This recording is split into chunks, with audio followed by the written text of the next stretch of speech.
지난주일 어린이 주일 또 어린이날이었습니다. 그리고 5월 8일이 어버이날.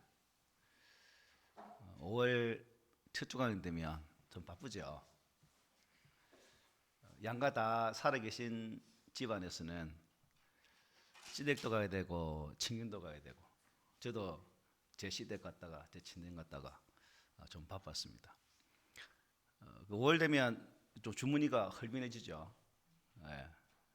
여러분 가정은 어떻습니까?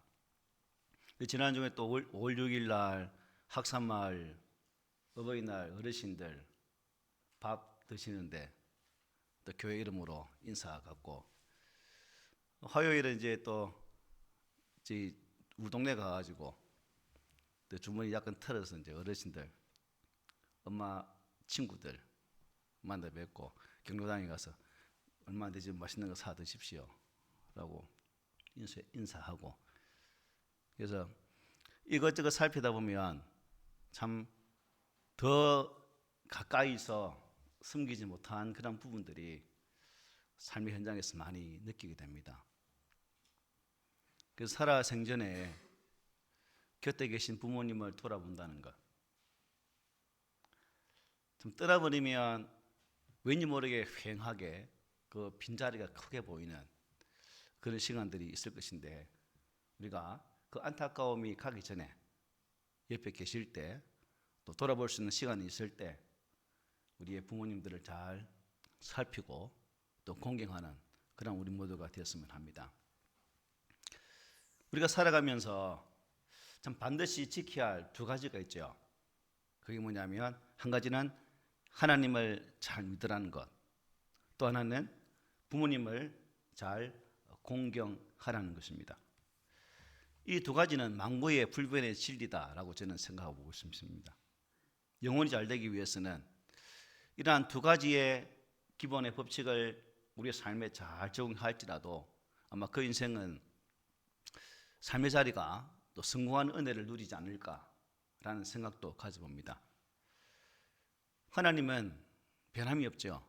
이 세상의 모든 것은 시간이 지나면 변화되어지고 또 그 변화를 통해서 우리는 놀랍게 할 때도 참 많지만, 하나님은 절대 변함없고 또 주신 그 말씀 또한 세대가 흐르면 흐를수록 여전히 변한 것이 아니라 그대로 우리에게 주어져 있다는 사실입니다.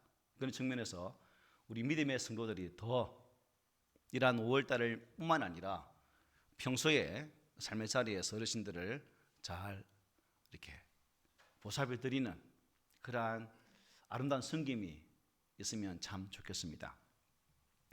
요즘은 이제 부모님을 공경하는 것을 여러분들은 어떻게 생각할지 모르겠지만, 부모는 부모고 나는 나지 라는 그런 생각이 점점 강해지는 시대에 우리가 살고 있습니다.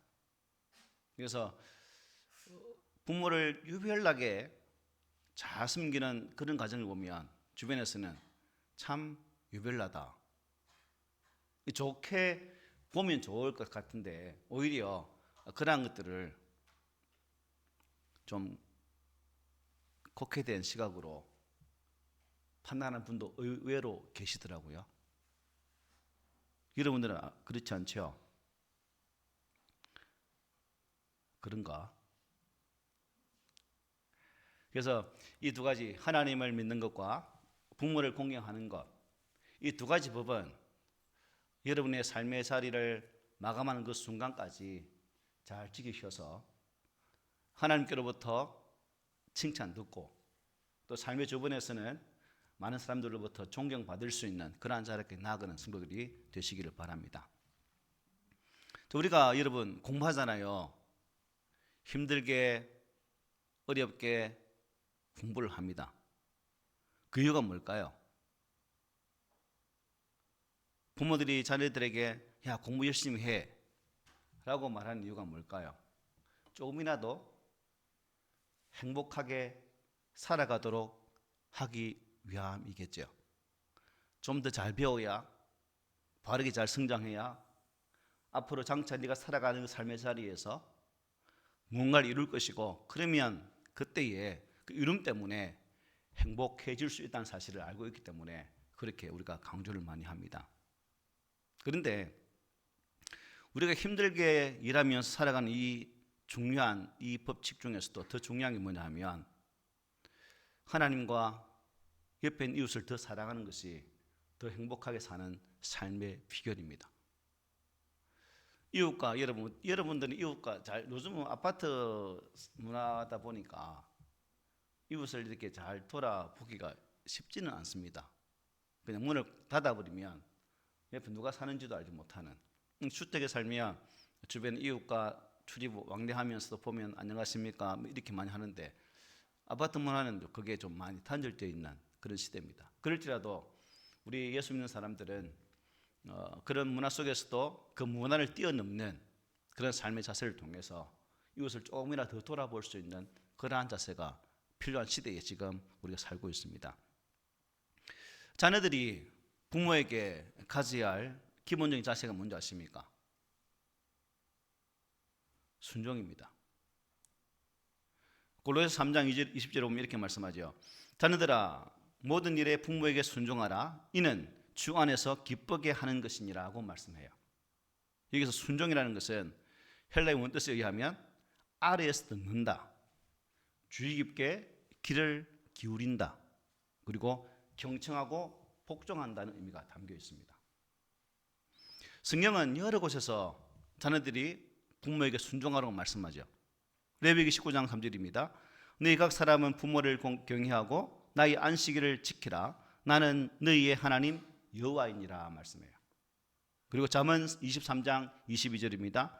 너를 낳은 아비에게 청종하고 내 늙은 어미를 경히 여기지 말지니라 하고 말합니다. 그리고 오늘 본문 에베소 6장 1절 3절에는 이렇게 말씀하죠. 자녀들아 주 안에서 너희 부모에게 순종하라. 이것이 옳으니라. 성경에서 자녀가 부모를 멸시하고 순종하지 않을 때의 비극을 여러분 어떻게 표시하는지 아십니까? 한번 보십시오. 성경에서 자녀들이 부모를 공경하지 않으면 이렇습니다. 아비를 조롱하며 어미 순종하기를 싫어하는 자의 눈은 골짜기의 까마귀에게 쪼이고 독수리 새끼에게 먹히리라.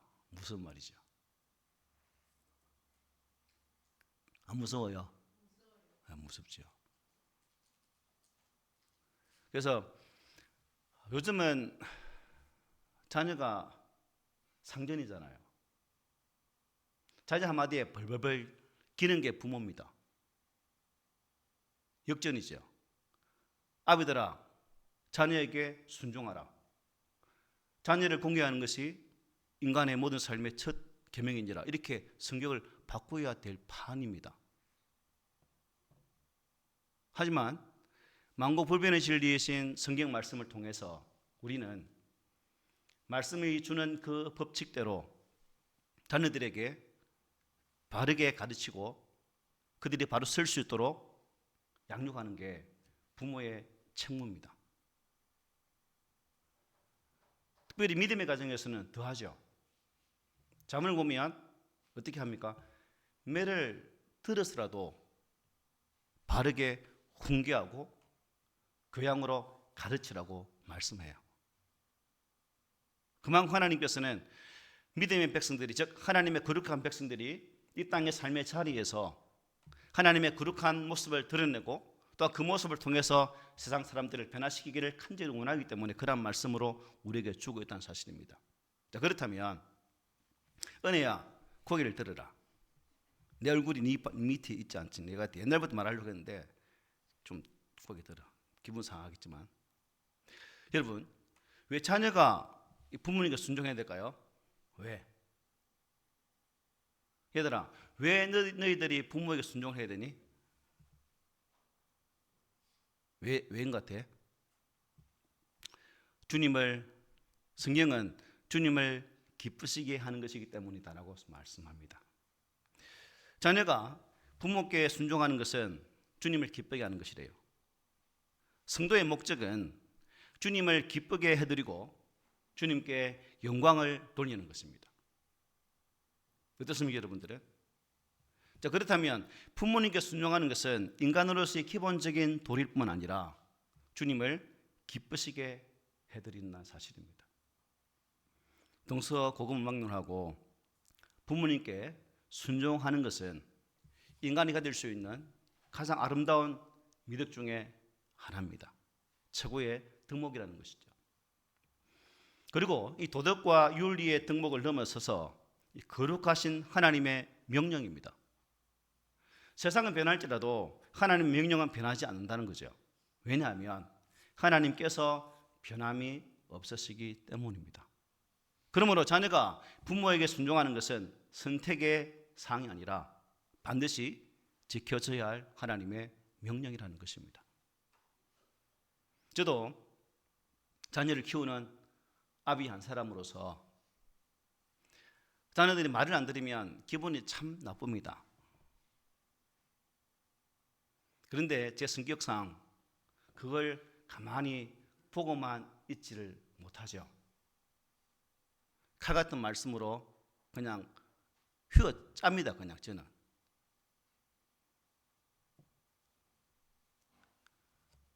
그래서 어느 순간을 좀 해라.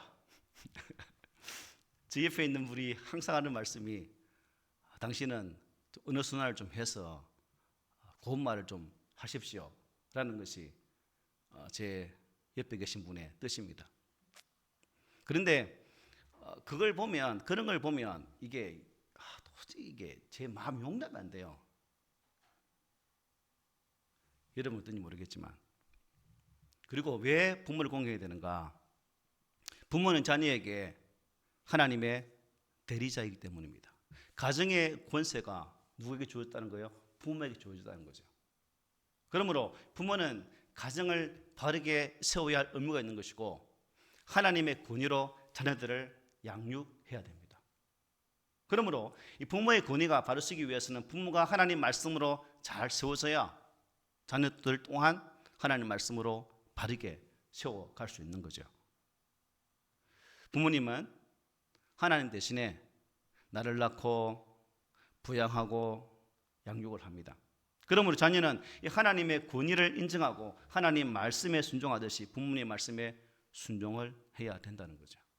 제가 저희 부모님께 순종을 잘해서 순종하자는 의미는 아닙니다. 저도 빼딱해서 말 잘 안 들을 때도 참 있었거든요.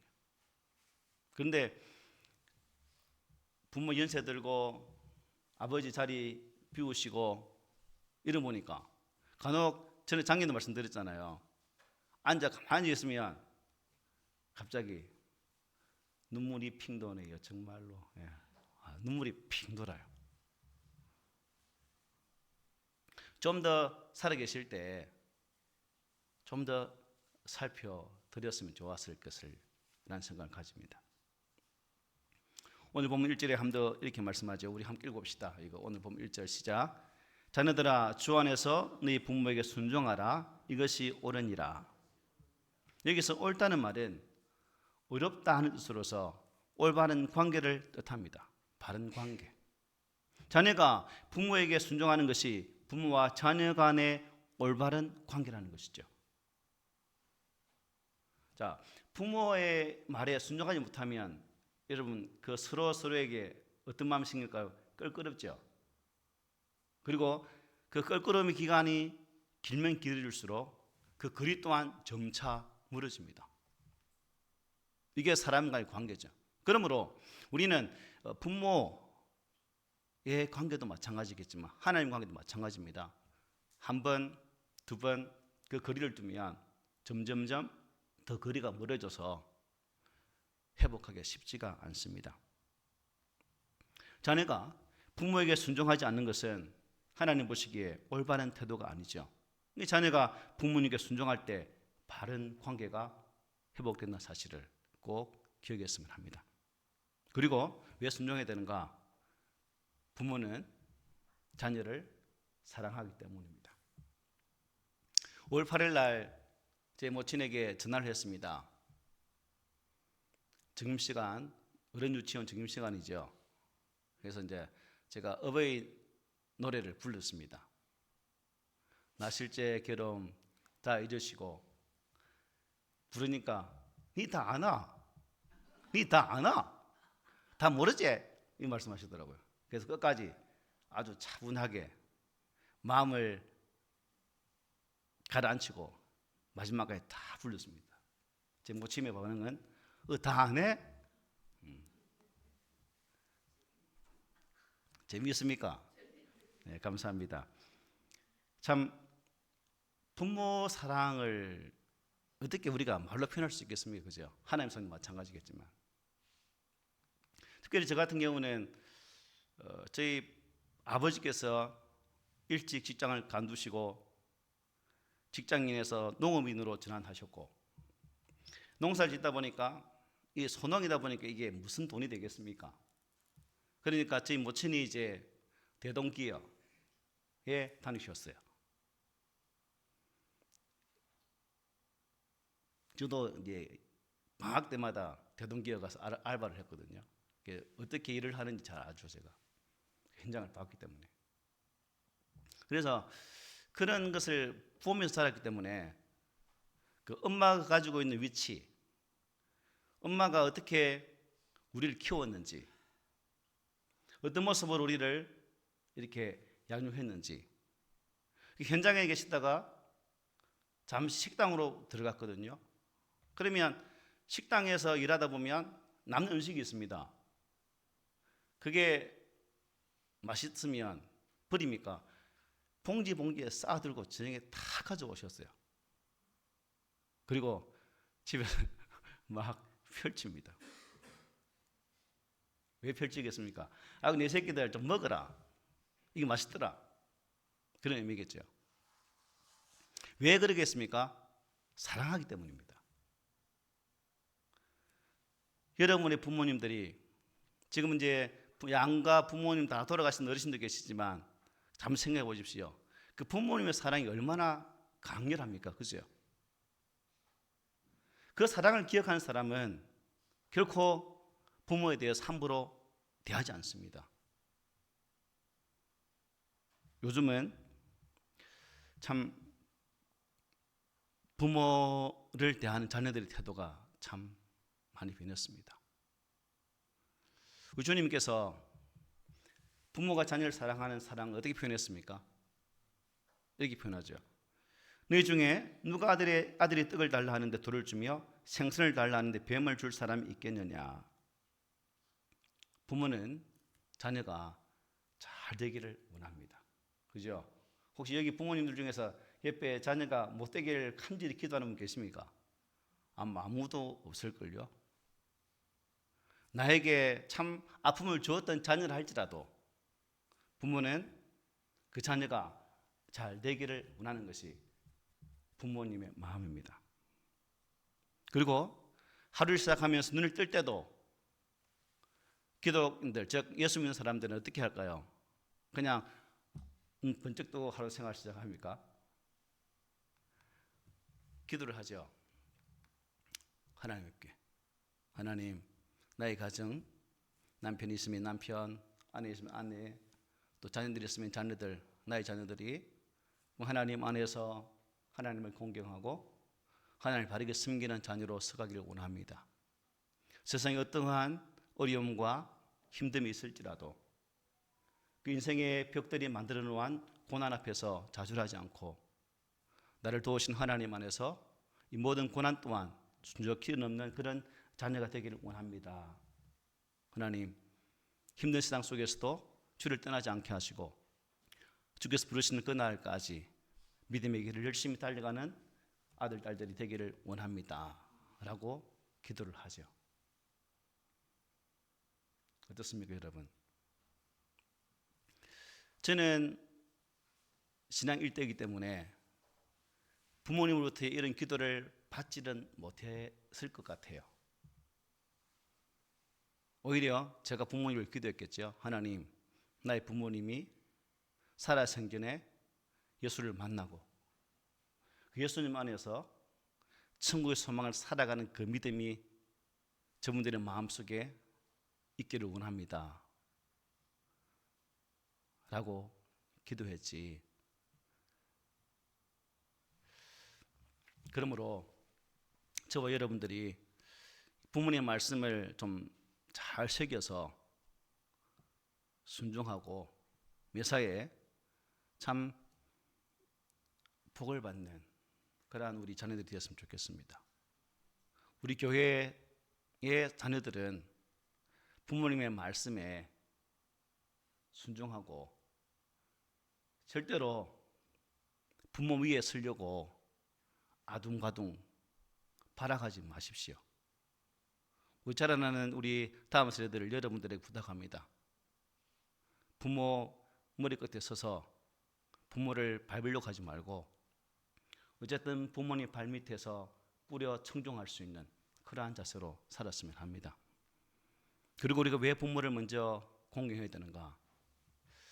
부모님이 살아왔던 경험들 있잖아요. 경륜. 경륜이라는 것은 무슨 의미냐면 지식은 학교를 통해서 터득하고 배울 수 있습니다. 경륜은 삶의 체득을 통해서 몸으로 배운 바죠. 그러므로 연세가 많이 들면 들수록 그 경륜의 깊이가 더 깊습니다. 그리고 그 경륜을 통해서 하는 말씀들이 정말 새겨 들을 수 있는 말들이 많다는 거죠. 그래서 저는 우리 애들은 항상 하는 말이 아버지, 엄마 말이 안 맞을 수도 있다. 그런데 니들보다 먼저 태어나서 먼저 경험했기 때문에 그 경험을 토대로 이야기하는 것이니까 새겨 들어라 라고 말을 해요. 우리 다음 세대들도 좀 그렇게 했으면 좋겠습니다. 요즘 MZ세대가 어느 세대인데 요즘 세대가 어느 세대인데 엄마 또 그 말 하냐고 하지 말고 한 번쯤 들어서 한번 생각해 보자는 겁니다. 부모 중에 나보다 더 지금 현재인 내보다 더 똑똑할 수도 있겠지만 또 그렇지 못한 분도 많죠. 제 모친 같은 경우도 초졸입니다. 특별히 공부하기를 엄청 좋아하기보다 공부하기를 엄청 싫어하셔서 하동군 정량면 사마초등학교 학교를 다니면서 학교 교실에 있는 시간보다 선생님 사택에 가서 애기 보는 시간이 더 많았다고 합니다. 그러니까 그 경작에서 뭘 알겠어요. 그럼에도 불구하고 나의 부모이기 때문에 고개를 끄덕여 주는 거죠. 비록 배운 게 없지만, 비록 아는 것 없지만 그분이 살아왔던 그 삶의 경륜이 저보다 높고 깊기 때문에 서로 바보야. 요즘은 엄마가 기억 못하기 때문에 재밌는 이야기인데요. A닷 T 멤버십 A닷 통화하는 내용이 있거든요.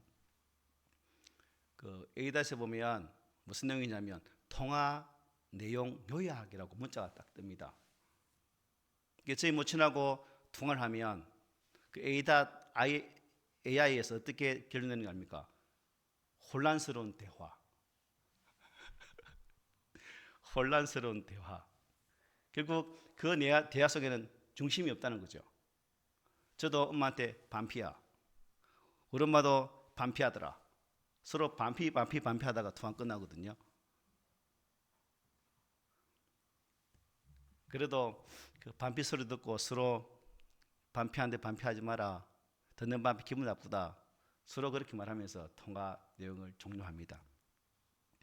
그래도 여러분 왜 그렇게 통화를 하는 거예요? 하루에 10번 정도 오거든 전화가요. 방금 통화했나? 끊습니다. 한 2, 3분 지나면 우리 통화했나? 그래도 저는 통화 안 했지 라고 말할 때도 있고 반피야 통화했다 아이가 이렇게 말할 때도 있고 주 안에서 부모를 공개하라고 했죠. 주 안에서. 요즘은 저희 아버지께서 말씀드렸죠. 우리 황 선생님 오셨지만 전에 영접 기도 드릴 때 말씀드렸죠. 저희 아버지께서 임종을 앞두고 기도해 달라고 했을 때 비록 교회는 다녔지만 저는 저희 아버지 속에 예수가 없는 걸 알았거든요. 그래서 아들 목사에게 기도를 부탁하길래 저는 기도를 해드리지 않았습니다. 왜요?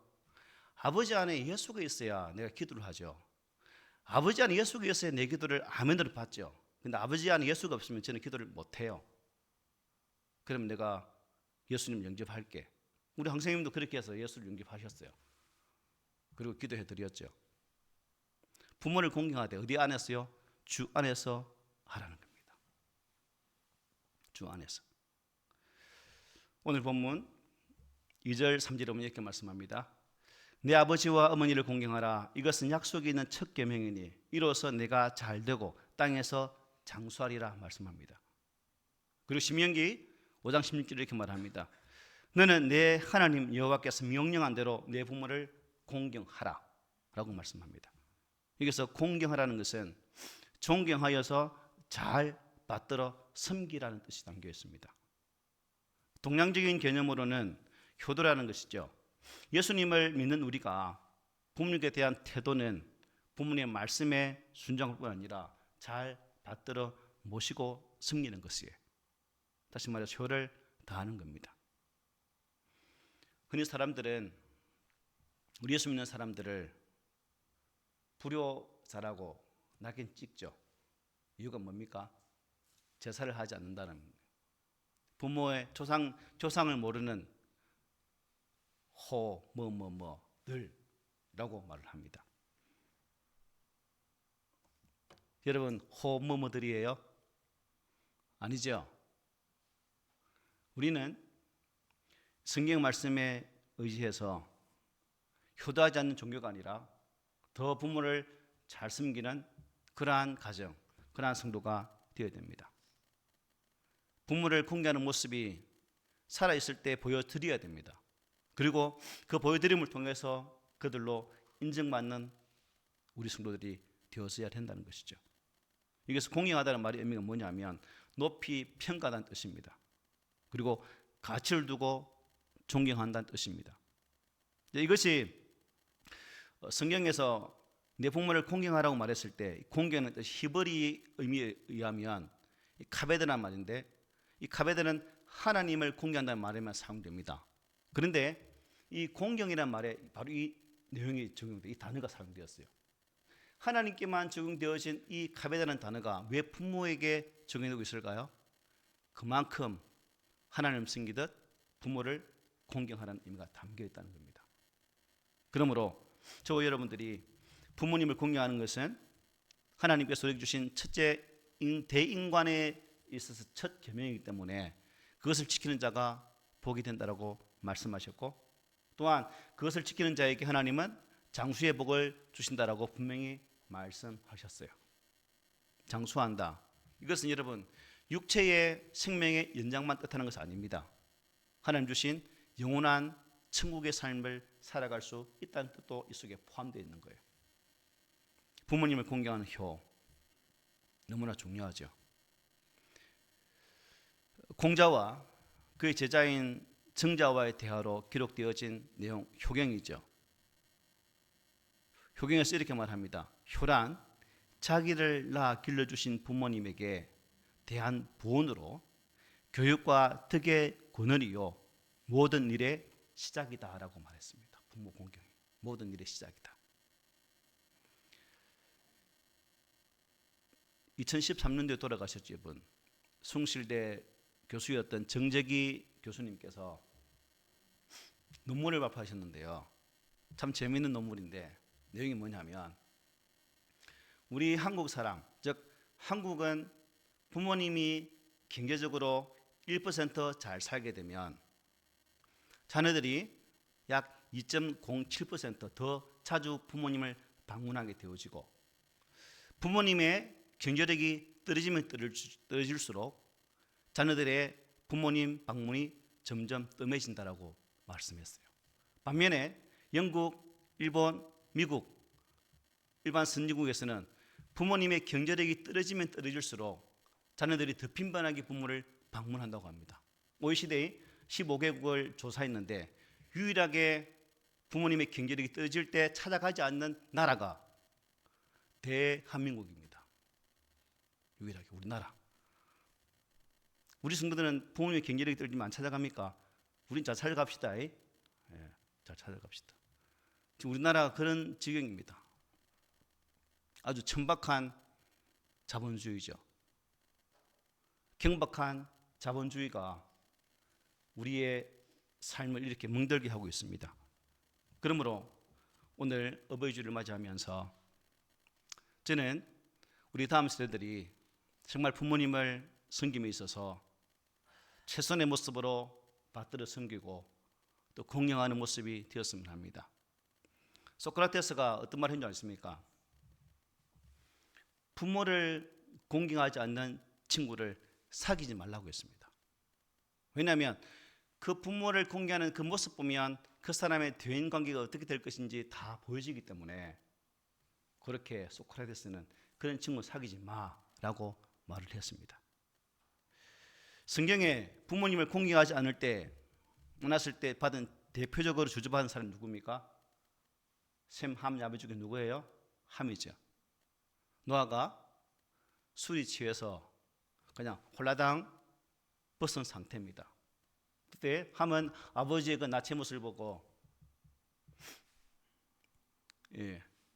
말을 옮기게 되죠. 아버지가 벗었다. 그런데 누구예요? 셈과 야벳은 뒷걸음치면서 아버지의 부끄러움을 가려줍니다. 결국 이 사건으로 함은 저주를 받게 되어지고 셈과 야벳은 하나님께로부터 복을 받게 되어지는 은혜를 누립니다.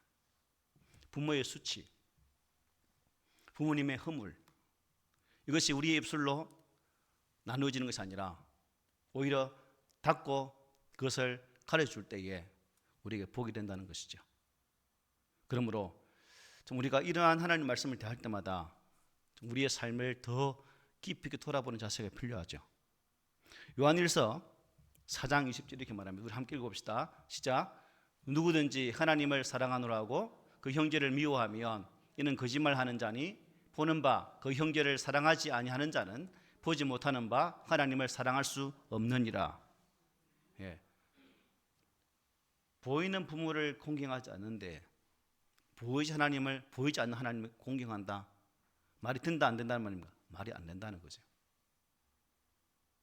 육신의 부모를 섬기는 것이 곧 하나님을 섬기는 것으로 이어지고 있는 것을 보게 되죠. 그래서 우리는 이러한 것을 보면서 옆에 계신 손으로 만질 수 있는 그 부모를 잘 공경해서 그 공경이 하나님의 신앙으로도 이어지는 그런 모습이 있으면 좋겠습니다. 그리고 바울은 이 땅의 권세에 대해서 어떻게 말합니까? 로마 13장 이렇게 말하죠. 각 사람은 위에 있는 권세들에게 복종하라. 권세는 하나님으로부터 나지 않음이 없나니 모든 권세는 다 하나님께서 정하신 바라. 그러므로 권세를 거스르는 자는 하나님 명을 거스름이니 거스르는 자들은 심판을 자취하리라. 부모는 우리가 태어나서 가장 먼저 만나는 권위라는 겁니다. 이 땅의 권위를 인정하라는 거죠. 이 권위는 국가의 권위, 국가를 통해서 국가를 위정하는 자들을 통해서도 연결됩니다. 근데 오늘날 권위를 인정하려고 하는 풍토보다는 모든 권위를 무시하는 권위가 강하죠. 때문에 우리 믿음의 성도들은, 믿음의 자녀들은 가정의 권위를 허락하신 하나님께 감사하고 첫 권위가 출발하는 그 가정에서부터 나의 부모를 잘 섬길 수 있는 그러한 믿음의 자세가 더더욱 필요한 시대에 살고 있습니다. 그러므로 오늘 어버이 주일 우리의 가정을 돌아보면서 예수 믿는 사람 한 사람으로서 목회자, 성도인 여러분 각자가 나는 하나님의 말씀 앞에 서서 하나님이 주신 이 말씀대로 살려고 애를 쓰고 있는가? 그리고 그 애씀이 하나님의 기쁨이 되어지고 또한 그 기쁨이 나의 삶에 복으로 이어지고 있는가? 한번 깊이 생각하면서 우리 출애굽기 말씀 다 함께 읽어보겠습니다. 시작. 내 부모를 공경하라. 그리하면 내 하나님 여호와가 내게 준 땅에서 내 생명이 길리라. 의미 없는 생명의 길이 아니라 하나님 주신 이 은혜로 생명의 장수를 누리고 또한 후대를 바라보는 가운데에 하나님이 채워가시는 그 복을 진나의 눈으로 목도하면서 감사하는 그런 우리 모든 성도들이 되시기를 오늘 주신 말씀으로 금면을 드립니다. 아멘.